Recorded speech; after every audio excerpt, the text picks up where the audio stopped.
Kerahiman Allah tetap luhur dan agung, walaupun dibalas dengan sikap tak tahu berterima kasih kepadanya.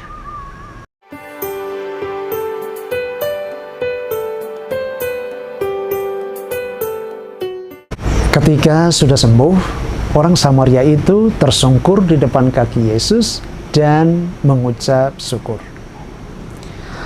Bapak, Ibu, saudara-saudari, orang muda, anak-anak yang terkasih. Penyembuhan orang Samaria dalam bacaan Injil hari Minggu ini hanya terdapat dalam Injil Lukas yang ditempatkan dalam konteks perjalanan Yesus menuju Yerusalem, di mana ia akan menderita dan mati di kayu salib untuk menyelamatkan kita. Dari 10 orang yang disembuhkan dari penyakit kusta itu, ada 1 orang Samaria. Cerita itu mengandung 2 hal. Yang pertama, orang-orang yang sakit datang kepada Yesus memohon penyembuhan kepadanya, dan Yesus menyembuhkan mereka. Yang kedua, Yesus menyembuhkan orang Samaria, orang yang dipandang rendah oleh bangsa Yahudi. Tetapi justru orang asing inilah yang datang kembali berterima kasih kepada Yesus. Apa yang dikatakan Yesus kepada orang Samaria itu mengejutkan kita. Imanmu telah menyelamatkan engkau. Bapak, Ibu, saudara-saudari terkasih, sedikit komentar tentang orang Samaria yang disebut sebagai orang asing tadi. Terkadang kita merasa diri sebagai orang asing di dalam gereja. Mungkin karena kita kurang berdoa, jarang mengikuti perayaan Ekaristi, kurang aktif dalam kegiatan KOR, kurang aktif dalam katekesi umat, kurang membaca kitab suci, tidak pernah mengikuti apa yang namanya retret atau rekoleksi, seminar rohani, kebangunan rohani Katolik, dan sebagainya. Lalu dalam keadaan seperti itu, kita sadar, kok saya merasa asing dengan gereja. Dalam situasi seperti ini, kita diajak untuk berlaku seperti orang Samaria tadi. Berani kembali untuk bergabung dalam komunitas orang Katolik yang aktif. Apakah itu di dalam komunitas basis gerejawi, di KBG, lingkungan, dalam organisasi rohani, dalam dewan pastoral paroki. Karena sadar bahwa kita semua membutuhkan keselamatan dari Tuhan. Ingat, Bapak, Ibu, saudara-saudari terkasih, kita semua adalah sasaran penyelamatan Tuhan. Karena itu pada saat kita sadar sebagai orang asing tadi, kita kembali kepada Tuhan, aktif lagi di dalam kegiatan gereja, dan rajin berdoa, rajin berdevosi. Saat itulah kita diselamatkan, bahkan disembuhkan oleh Tuhan.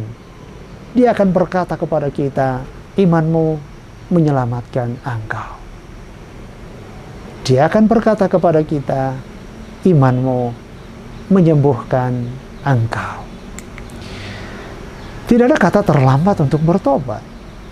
Tuhan tidak seperti kita manusia, suka mengingat-ingat kesalahan orang. Kalau kita sadar dan kembali kepada Tuhan, dan terus mengakui dosa-dosa kita kepada-Nya, Tuhan tidak ingat lagi akan segala dosa dan kelalaian kita. Bahkan kita diberi kekuatan baru oleh Tuhan melalui Roh Kudus-Nya untuk bangkit dan mengalami kesembuhan rohani, dapat melihat dan mengalami lagi hari-hari baik dalam hidup kita. Inilah makna Injil hari ini. Saudara-saudari terkasih, apa pesan Injil yang disampaikan oleh Lukas kepada kita hari ini? Yang pertama, penyelamatan itu terjadi lewat iman.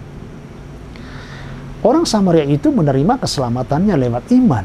Meskipun ia orang asing, bahkan kena kusta, orang yang tersingkir dari masyarakat, tetapi ternyata orang inilah yang menerima berkat sepenuhnya dari karya pelayanan Yesus.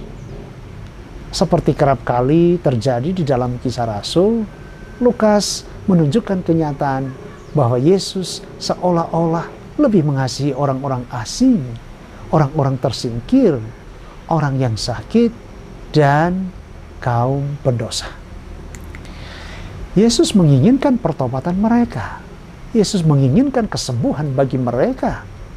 Melalui Injil hari ini, Lukas menunjukkan kebutaan orang Yahudi di satu pihak yang menganggap diri sudah diselamatkan dan karena itu menolak Yesus, dan di pihak lain sekaligus menunjukkan keterbukaan orang-orang non-Yahudi yang bertobat dan percaya kepada Yesus.